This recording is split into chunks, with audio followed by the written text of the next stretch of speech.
Hello, friends. Welcome back to the Totally Kind of Okay podcast.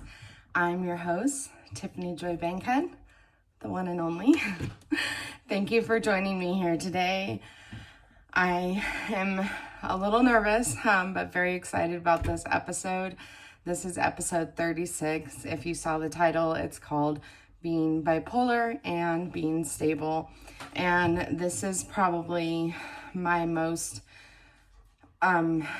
meaningful podcast episode that I am doing to date. This means a lot to me. This has been decades in the making. This is going to be very personal, and I'm going to get vulnerable and all the things. So I'm really excited that you're here with me today and that you want to learn more about bipolar disorder. And I'm going to tell you all the things about it. And I'm not going to get so much into like the symptoms of it. I'll go over that in another episode, but I'm going to tell you what it looks like as a person who has bipolar and having stability after being through the runaround, being through everything in the past 20 years. So if you haven't listened to this podcast before or watched, this is our second video episode of the podcast on YouTube. So welcome, YouTubers. Thank you for tuning in and watching. And thank you on Spotify for listening. This podcast is designed to help you improve your mental health after listening to each episode.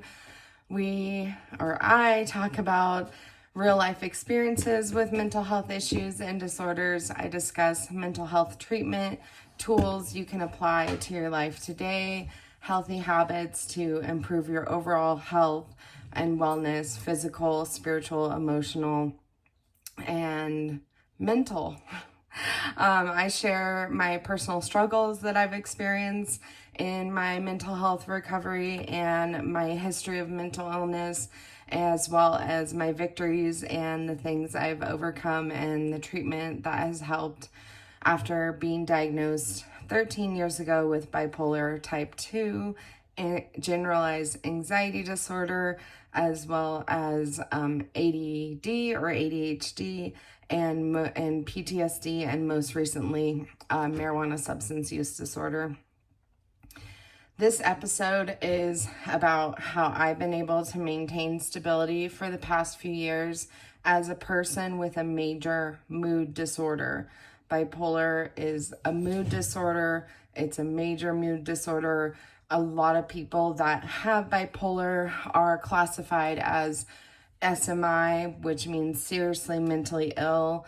I was almost at that point at sometimes in my journey and recovery. I definitely could have been diagnosed as SMI, seriously mentally ill, at various times in my illness. And I never quite went through with it because I did have a support system. So I didn't need when you file as SMI, you get extra services and benefits from the state in order to help you deal with treatment and like housing and stuff. So I'm fortunate enough, I never had to like follow through with that and technically get diagnosed or classified as SMI, but I definitely, according to my doctors, have been SMI at points in my illness. And bipolar disorder is characterized, as you probably know, by its high highs and low lows. And I have been able to stay in the middle for the better part of the last 2 years. And as somebody with bipolar, obviously the lows are not good and can be very harmful and are very difficult. But the highs with someone who has bipolar is like very intoxicating and very like romanticized, and It can be like exhilarating. But when you have bipolar and you want to have stability, you want to like maintain a balance like in the middle of the two extremes. And I'm going to explain how I've been able to do that. But we start every episode with an affirmation, because I believe in the power of what we tell our minds. I believe your mind is the most powerful tool you have, and what you feed it and tell it every day is very important, because our thoughts become our beliefs, become our feelings, and become our constant. And because of our feelings, we have our consequences or our reactions, and that determines the outcome of our life. So it all starts with the way we talk to ourselves. So on this show, we talk to ourselves in a positive, healthy way, and that is with affirmations. And today's affirmation, I'm going to tell you what the affirmation is, and then we're going to repeat it 3 times together. So today's affirmation is, I am able to take good care of myself and maintain a healthy lifestyle. Let's say that 3 times together. I am able to take good care of myself and maintain a healthy lifestyle. I am able to take good care of myself and maintain a healthy lifestyle. I am able to take good care of myself and maintain a healthy lifestyle. Speaking of taking care of myself, I got my coffee today. This is the first time I've used a straw in like almost a week, because I got a tooth pulled and I got a crazy golden retriever in the back. I'm watching my sister's dog right now, and he's just over a year old, and he's very busy, so you might see him like coming in and out of the background. But trick to get more protein, because protein is very important: put collagen in your coffee. It blends, it dissolves really well if you get like really good quality collagen. And I get 20 grams of collagen and 18 grams of protein in my coffee. So a hot tip for health and wellness, because this podcast is all about health and wellness. So let's get into it. Today I am gonna kind of brag on myself. I wrote in my notes not to brag, but I think it's okay to brag on yourself sometimes. Definitely, this episode is kind of a brag in general about how well I'm doing. And there's a reason for that, and I'll explain that as we go through this episode. But I kind of want to, boost myself up, like talk good about myself. But I just had therapy a few days ago, and my therapist told me that, one, she is so proud of me and so extremely proud of the progress I've made, not only in my 9 months of therapy with her. I've been in therapy longer than that, but I've been seeing this therapist for 9 months. And so she's so proud of all the progress I've made in the 9 months, but she's even proud of all the progress I've made throughout my life. And number 2, she told me that out of all her clients, she literally said this, and I am bragging. So not to brag, but to brag. She said out of all her clients, and she's a doctor in psychology, she is a full-time counselor. So she has, dozens, if not 50, hundreds of clients. She said, out of all her clients that have a major mood disorder, such as me as bipolar, I am the most stable client she has. Like, that was huge for me when I heard that. I'm very competitive. It's just in my nature. I love to constantly be achieving and be trying to be better than everyone. Not that I think I'm better than everyone. I'm always trying to be number one, no matter what it is. I'm usually competing with myself. Like Cardi B says, ain't no more beef, and I'm just keeping to myself. I'm my own competition. I'm competing with myself. That's from one of Cardi B's songs. But yeah, I'm my own competition, so I'm constantly competing with myself. But to hear that I am the most stable out of all her clients was just like, made me feel extremely good about myself. And it just validated everything that I've been doing, hi Cooper, for the past 13 years. So I'm not going to go into like all my history of my diagnosis and everything, but I will say 13 years ago was when I was diagnosed, like I said in the intro, with bipolar type 2. And that was in 2012. I had a probably one of the most, if not the most severe depressive episode I've ever had, where I was highly, highly suicidal. And I ended up getting hospitalized in a mental health hospital for suicidal ideation. And that was when I was diagnosed with bipolar. And so that was in like April 2012. So it's been exactly 13 years since that has happened. And it has taken me this past 13 years, this over 10 years, to get to this point that I'm at now of like very, very consistent stability in my life. I have been through the highest of highs, like major highs, like mania, hypomania, like on top of the world. Everything's wonderful, feeling like you're on a roller coaster, even like doing crazy things. And I have been in the lowest of lows. I have had so many, I can't even count how many episodes of depression I've had that I was suicidal. I've had it's just extremely severe depression many times, and I've had seasonal depression. And this, even though I was diagnosed 13 years ago, I've probably had bipolar since my teenage years. So I am 37 years old now. I know, I don't look like it, right? A little brag on myself.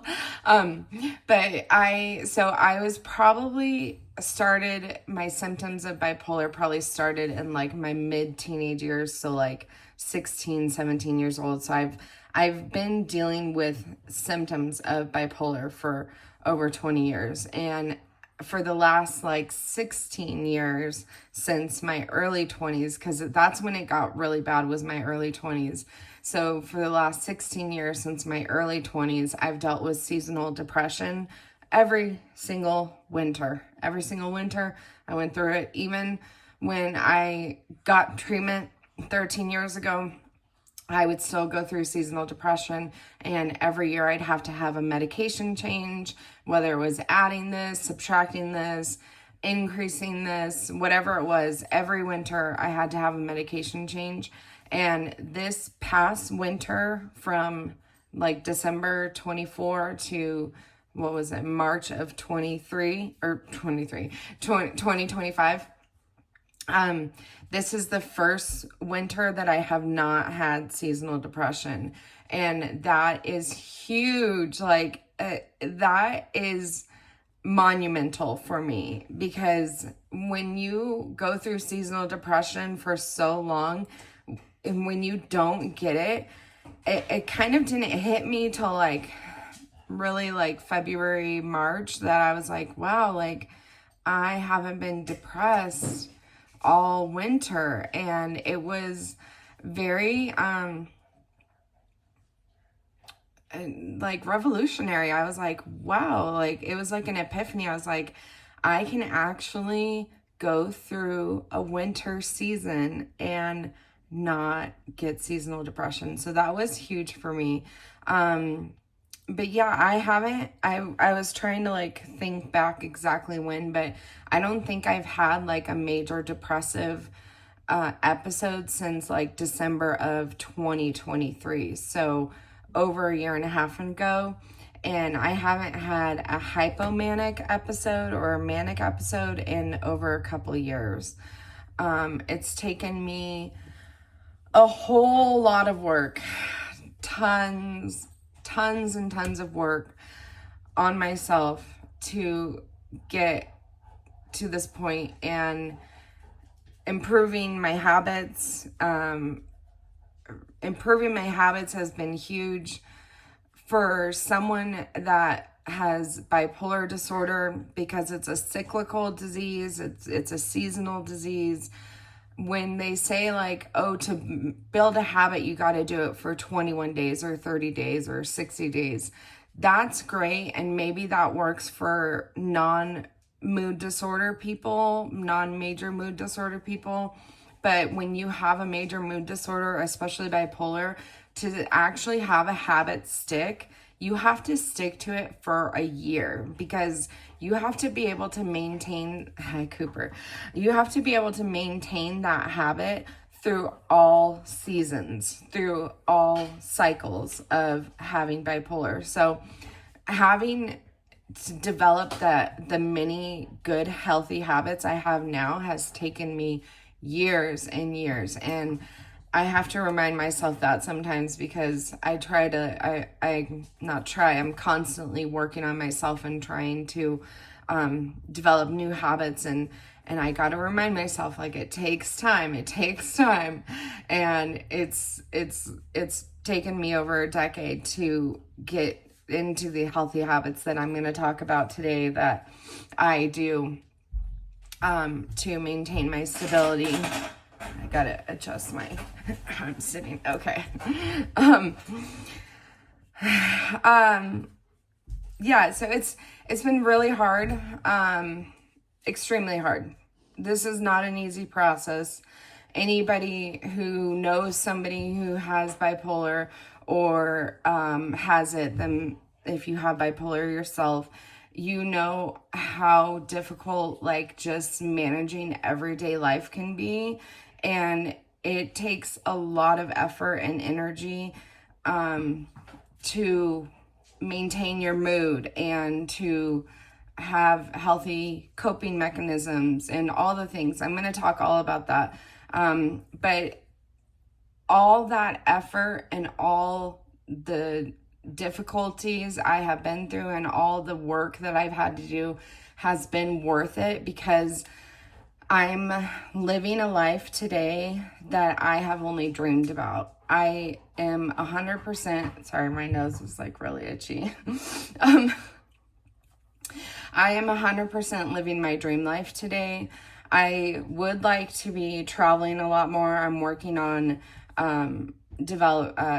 creating more freedom in my life, to financial freedom, to be able to travel more often. But I have traveled the world quite a bit, and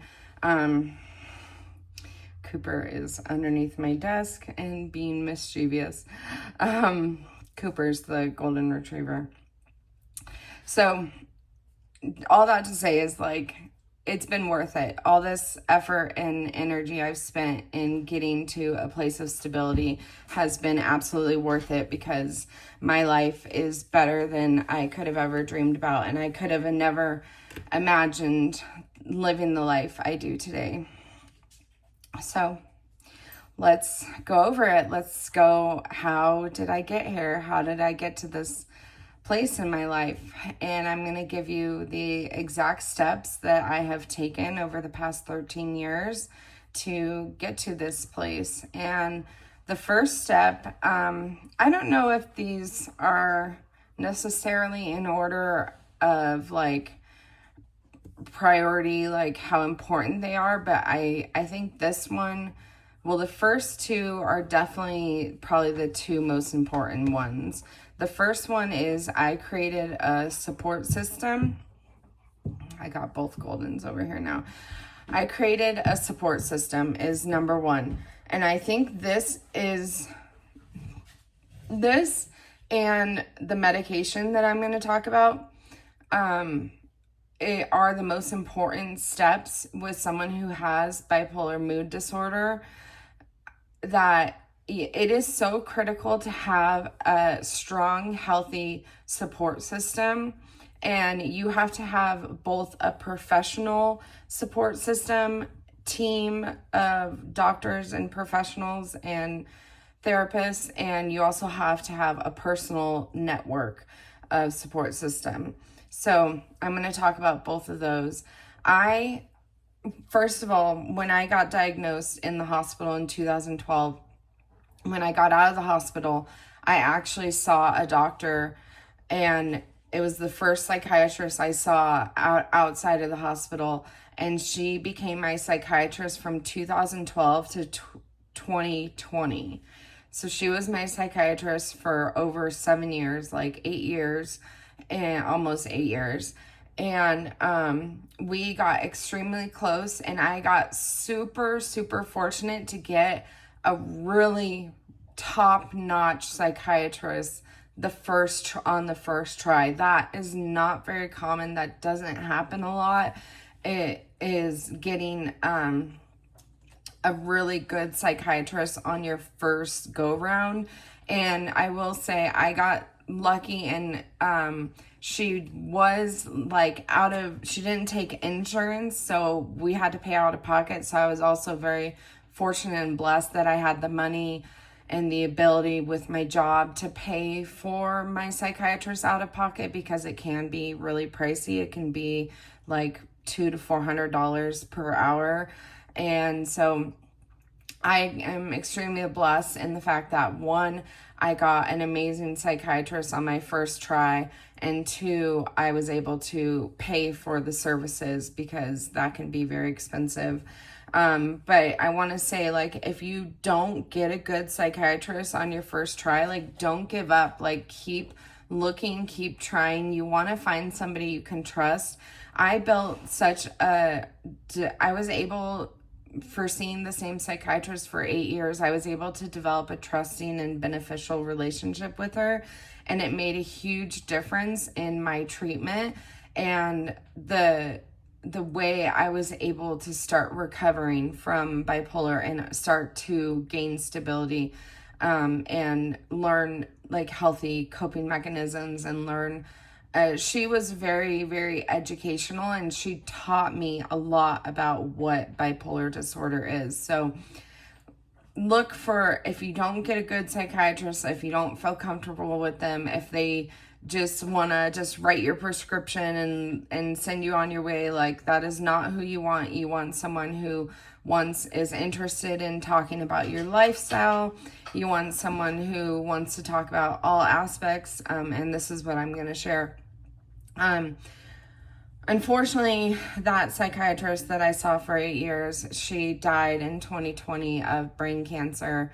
And I was truly devastated, because I had such a close connection with her.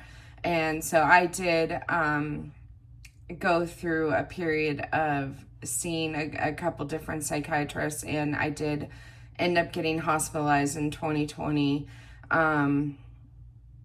And so it wasn't her fault, but it was a difficult time. So that is one thing, like, if you are having trouble finding a good psychiatrist, like, you might need to go to the hospital at some point.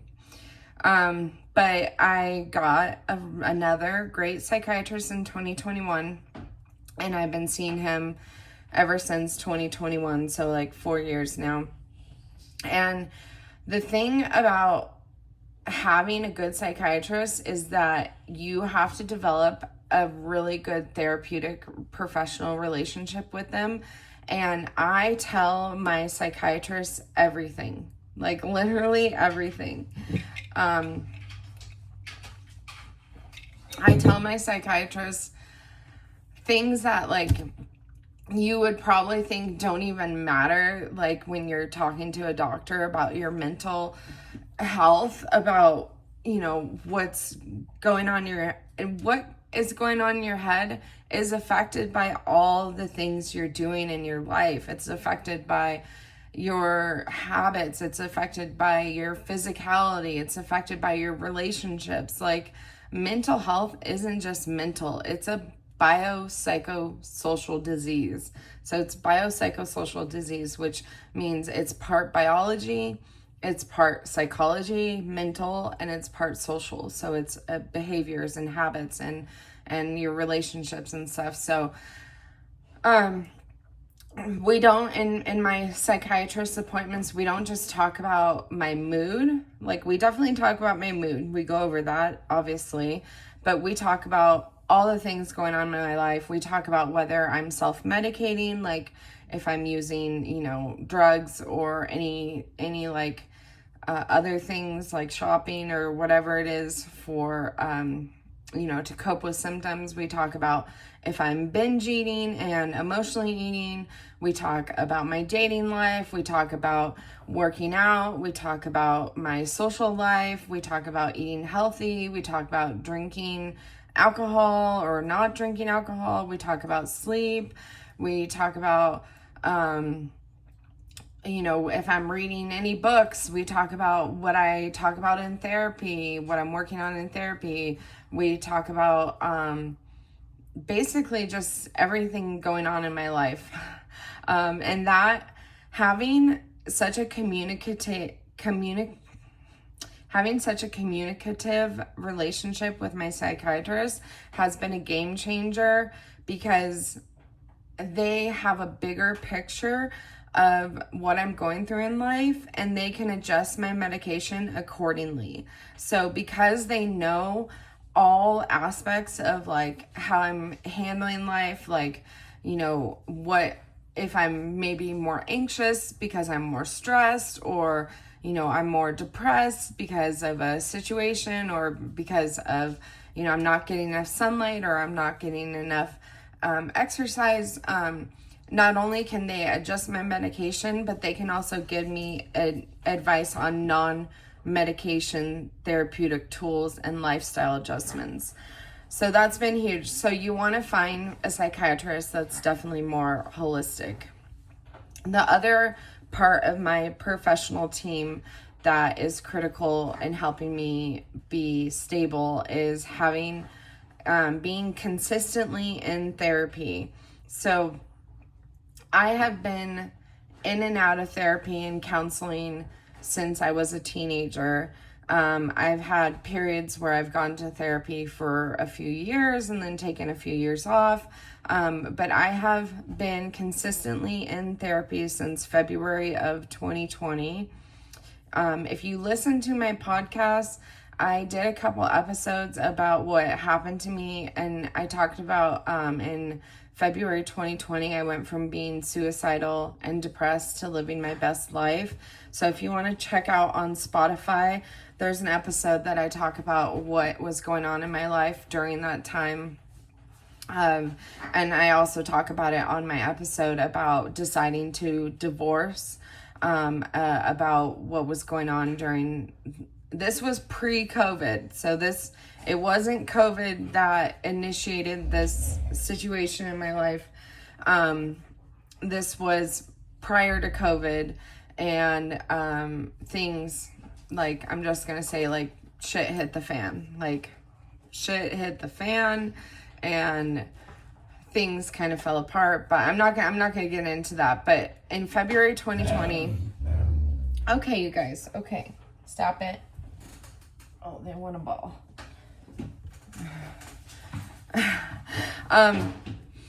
In February 2020, I was hospitalized, and when I got out of the hospital, I started seeing a counselor, and it was remote. So I started doing online therapy, and then when I moved, I started going to see her in person. So I was seeing that same therapist consistently 2 to 4 times a month. At first, for like the first year and a half, I was going like every single week. I was going to therapy every single week, and that really helped me to get stable. And then I started going to therapy every other week for the next like couple years. And then I took a little break off of therapy, but then I got back into therapy in September of 2024, and I've been going to therapy every 1 to 2 weeks since then. And recently I got a new amazing therapist, and I've been doing counseling 2 to 3 times a month, like I said, since September. And therapy not only gives you the chance to talk about deep-rooted issues.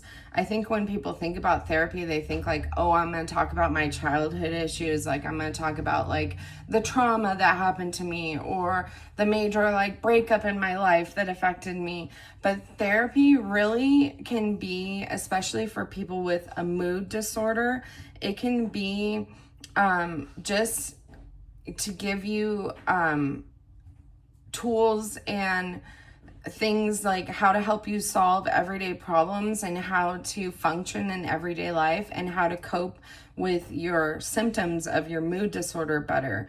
And that is what has really helped me for the past few years in therapy is with the prior therapist I was seeing to my current one, was she was all about like being stable and like being able to show up for work. And while my nose is really itchy. While it was really annoying sometimes that she would constantly hound me on like, are you stable? Are you stable? So now that I'm looking back, I'm like, okay, that really helped me get to the place where I am today. But then I got a new therapist, and she has helped me get like to above and beyond. Not only am I stable, but I am like thriving, you guys. And I'm not just saying that, like I am literally thriving. Like I am working on my goals. I am flourishing in my career and my job. I'm advancing in my career. I got a huge raise last year. I started a new career path this year. I am flourishing with relationships and friendships. I have I've learned really healthy boundaries, and just so many things. So I like when I say I'm thriving, like I literally mean that. And therapy can also so I wanted to just plug this real quick. If you are looking for a therapist and you like, for me, I live in a very small town, and so the in-person therapists are limited, and I didn't want to go back to my old one because I felt like I needed something more. So I went to growtherapy.com. It's grow like GROW, growtherapy.com. And I found an online therapist, and she is amazing. She is the one that told me that she's proud of me and that I'm the most stable client she has. And we have made leaps and bounds in the past 9 months in therapy than I had in decades of therapy. And so it's been really great. And it really makes a big difference when you have a good counselor. It makes a huge difference to have a good counselor or therapist. So again, just like I said with the psychiatrist, like don't settle for the first one that you get. If you don't feel a good vibe or a good connection from them, if you don't feel like they're asking the right questions, if you don't feel like they're even asking enough questions, or they're interested in more aspects of your life other than just like rate your mood on a scale of 1 to 10. Like, yes, that's important to like rate your mood, but it's more important to like find out like what's going on in your life and where can we implement like changes to make you more stable and make you be able to manage and cope with symptoms better. So don't settle for a mediocre therapist. There is a good therapist out there for you. If it doesn't feel right, or if you are seeing a therapist and like for 2 to 3 months and you don't feel like you're improving or like things are getting better, and even in just micro ways, like even if things are not like just, minutely, minusculely getting better, you should really consider finding a new therapist. So I highly recommend Grow Therapy Online. This is not sponsored. It's literally what I use and what has worked for me. And so And it's very nice when you sign up for Grow Therapy. They ask you like a series of questions of like what specifically issues you're dealing with and what you're looking for and like what your history is. And they were able to match me with like the perfect therapist. Like, I'm telling you, having a good therapist makes a lifetime of difference. It makes a huge difference in your life. So that's the second part of getting a support system, is one, having, and I'm not really going to talk about this, but I also, when you have a major mood disorder, you tend to have other health issues and other illnesses and diseases. It's called comorbidity or comorbid. It's basically two diseases existing at the same time, so co-occurring. And there's two things we talk about in counseling and the psychiatric and psychotherapeutic world is comorbidity and co-occurring. So comorbidity is usually referring to like a physical illness and a mental illness, and then co-occurring is referring to a mental illness and a substance use disorder, or an addiction, a substance use disease or illness or addiction, whatever you want to call it. So I got lucky. I have all of them. I have comorbid diseases and I have co-occurring disorders. So having a good like primary care doctor and also a good like hormone doctor and whatever endocrinologist or whatever other doctor you see for your physical issues is also important as well. But that's all I wanted to say about that. So the second part of having a really good support system is I have built a strong personal network of supportive relationships, both friendship and with friendships with friends and with family members. So having a strong support system is critical in how well you're doing with your mood disorder, because I'll just explain. I talk about my symptoms to the people closest to me who I feel safe and supported talking to about those things.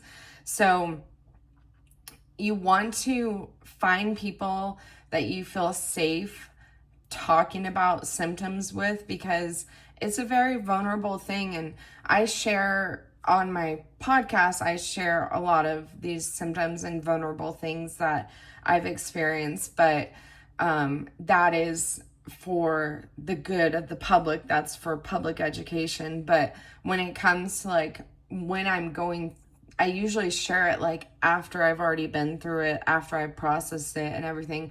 When I'm going through those things, when I'm feeling them and experiencing them, I share them with people that I feel safe with. And that's very important. You want to feel safe with those people. You want to feel like they are supportive of you and understanding. They have to be understanding. And I highly recommend having your family and friends be educated on your mood disorder, because that can make a big difference. And it's not necessarily up to you to educate them, but I will say I have taken the initiative and chosen to educate my friends and family about my mood disorder and about, bipolar specifically, and about things that I talk about with my doctor. And I took the initiative to do that. And I think that has been helpful, because now I have people who understand the illness and the disease aspects more. And so when you have educated people around you that understand things more, they are going to be able to be more supportive and give you better feedback and just better support in general. Oh, man, I'm talking a lot.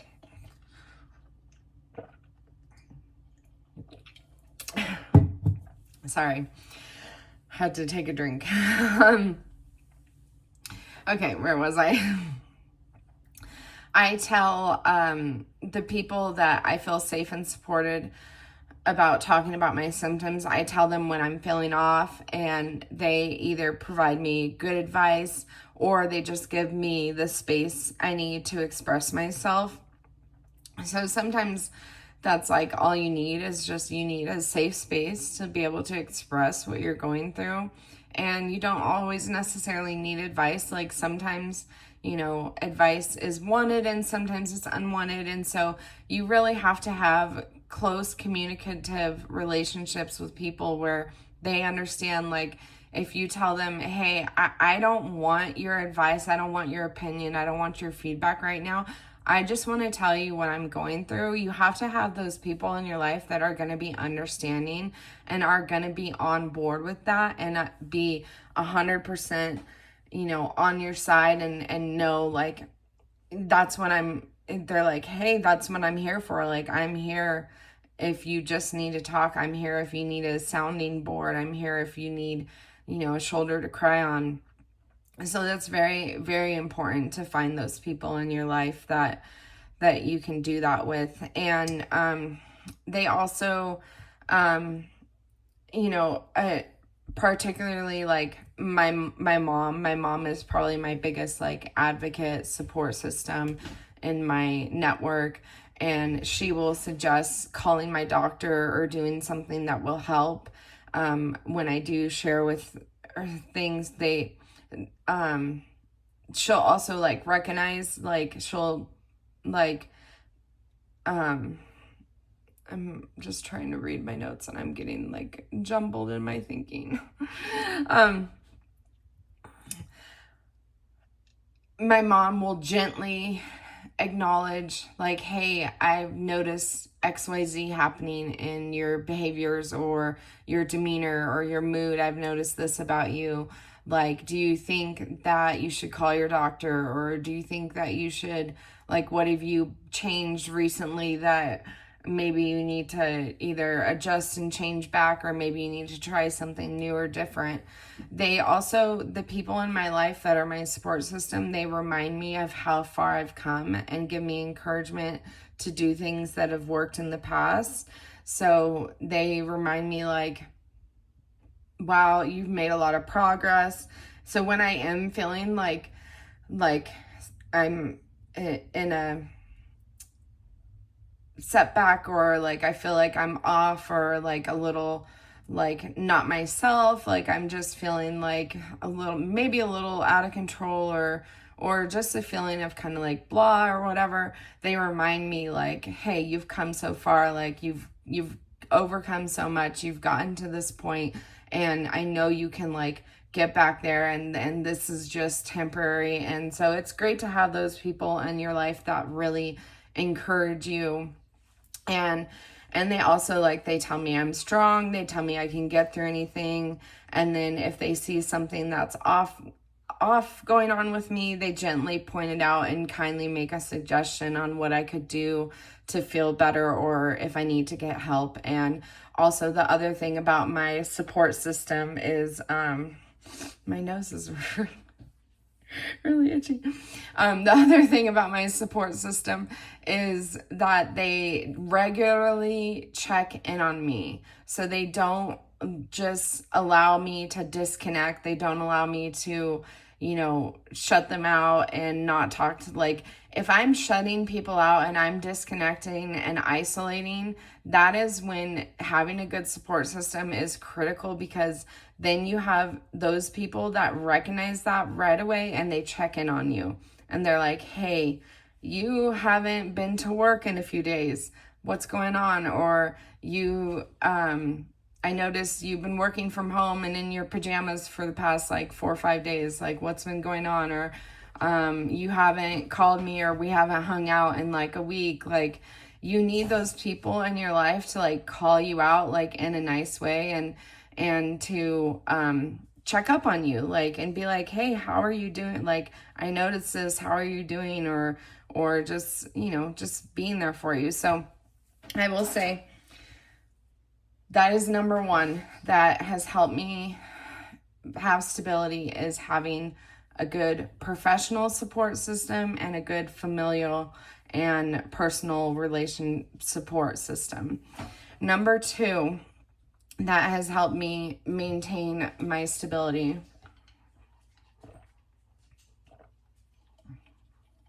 and this is something that I haven't talked about much at all, but I take, number 2, I take my medication as prescribed 99.9999% of the time.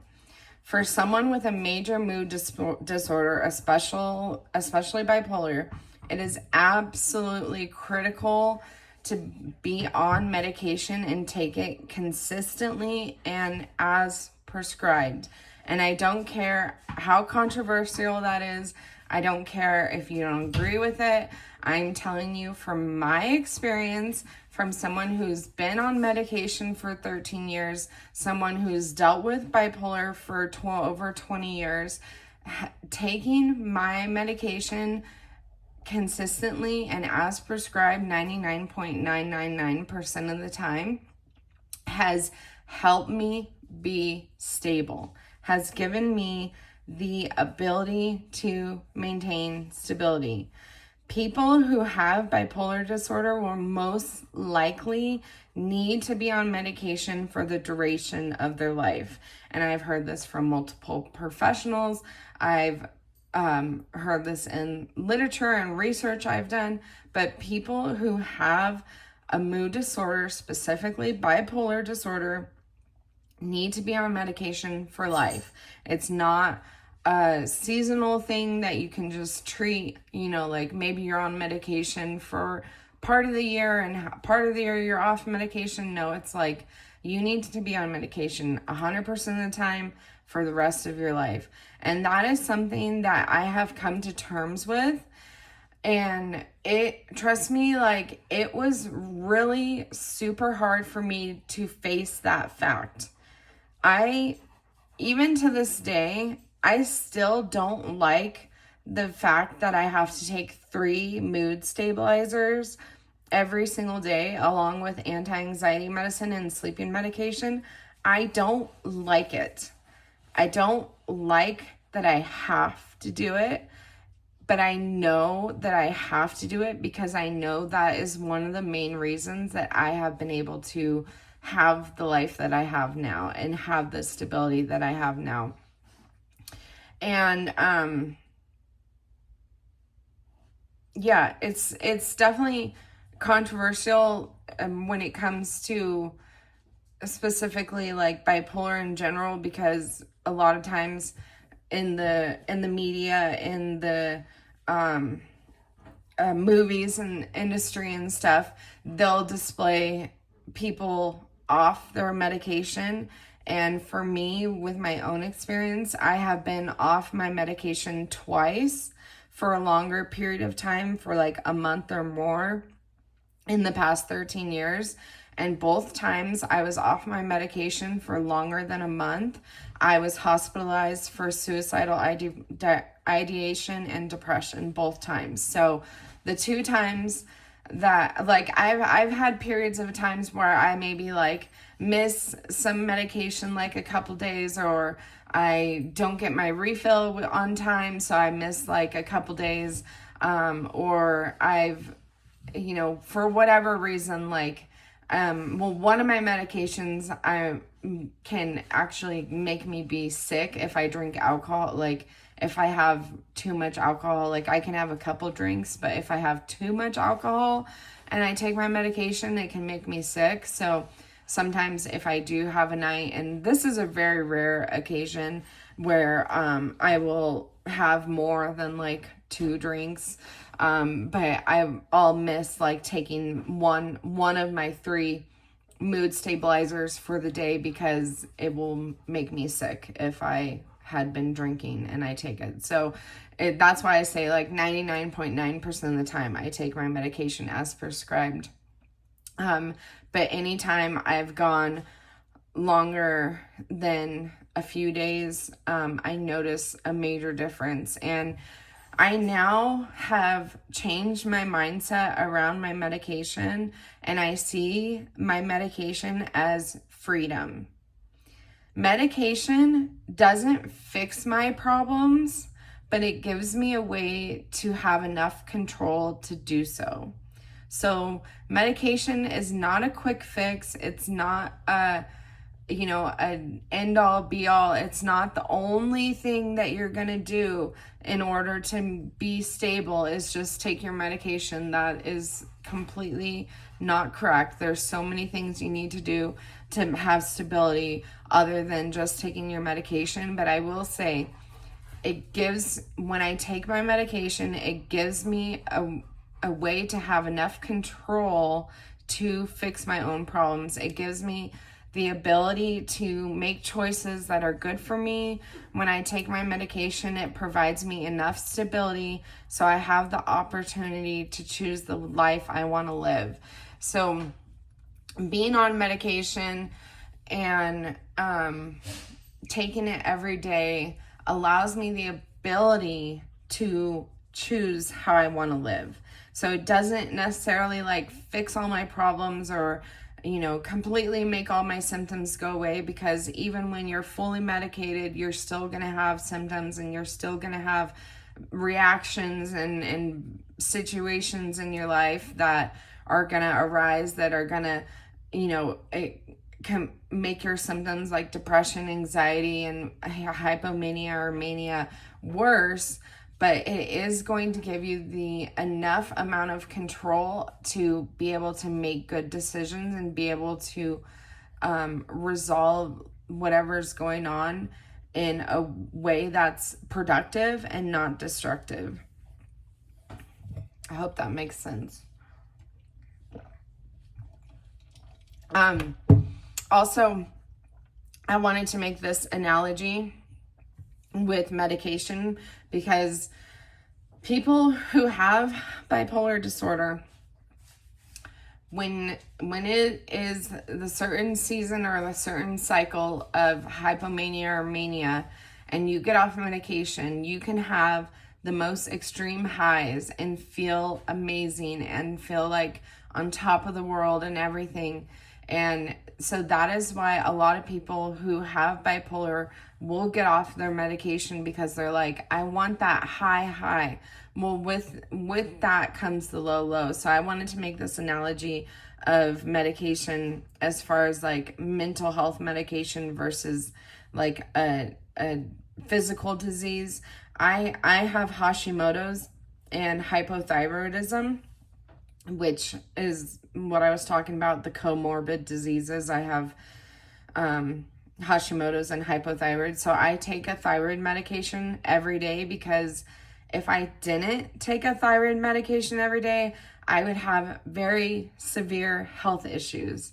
I would have very severe reactions and consequences, and my illness would immediately start to get worse if I didn't take my thyroid medication. When I don't take my thyroid medication, even just a few days, I start drastically getting worse. So now I see my psychotropic medication, my mood stabilizers, as the same thing. It's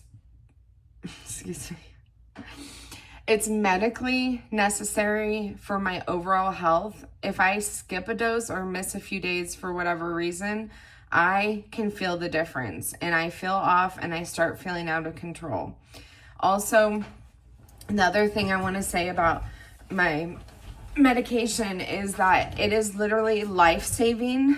When I don't take my medication as prescribed and I get off of it, I get suicidal and depressed. At first I might experience mania or hypomania and feel like, wow, everything is amazing. But eventually I come down and I crash. And so if I needed like a heart medication to survive, I would take it as prescribed. And since taking my medicine is literally life or death, so I take my psychotropic medication every day the same way, because it is a life-saving medication. Thank you for hanging in there this long. This is a long episode, but I feel like it's very important, and I just have a couple more things. You know what?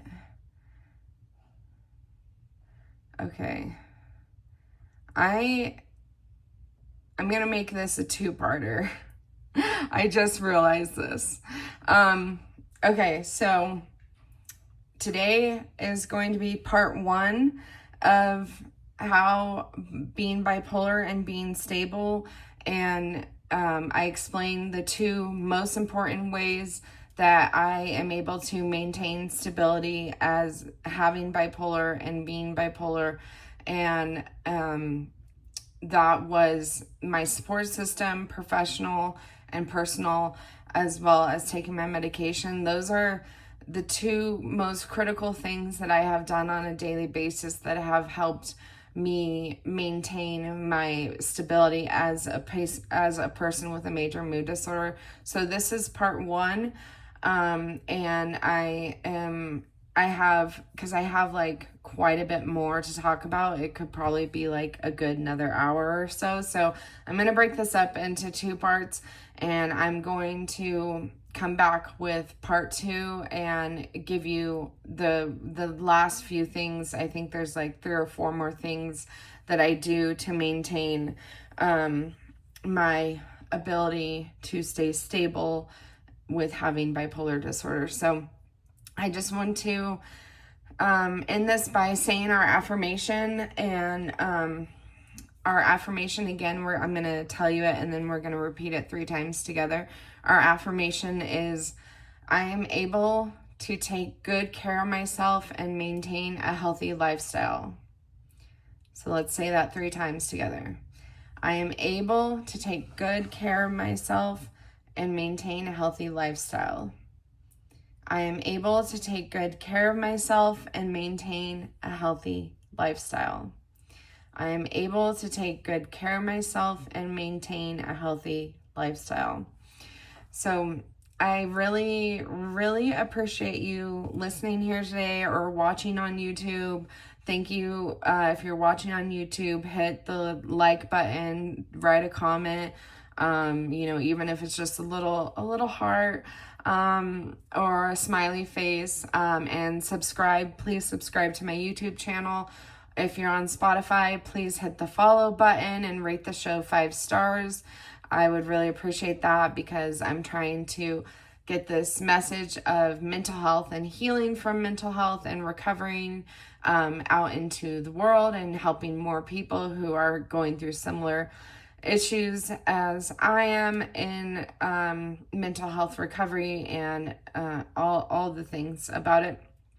Thank you for being here and being a part of this community that I'm building, that of people who want to get healthier and work on improving their mental health and their habits and wellness. And I want you to know that there are so many good things for you in life.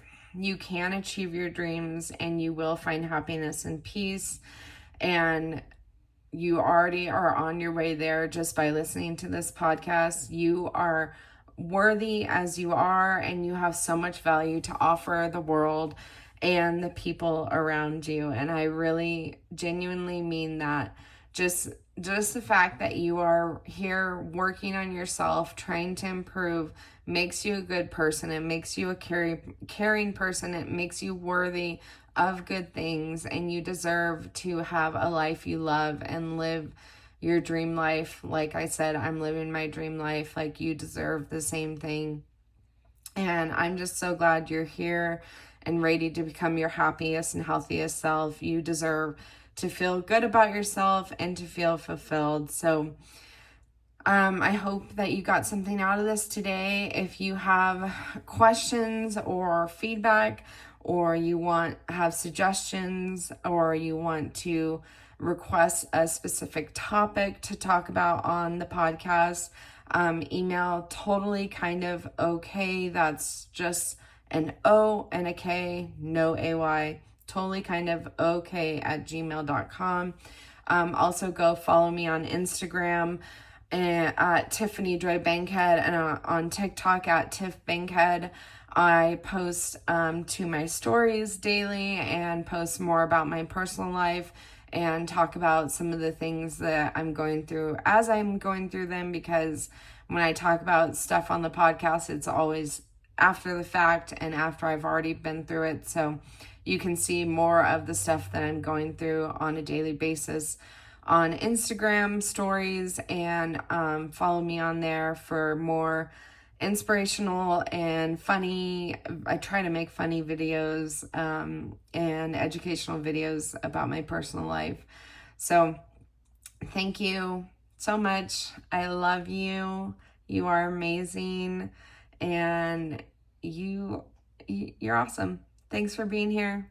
Keep coming back to this podcast and keep listening for, rate, follow, subscribe, all the things for future episodes. And I appreciate you guys. Love you.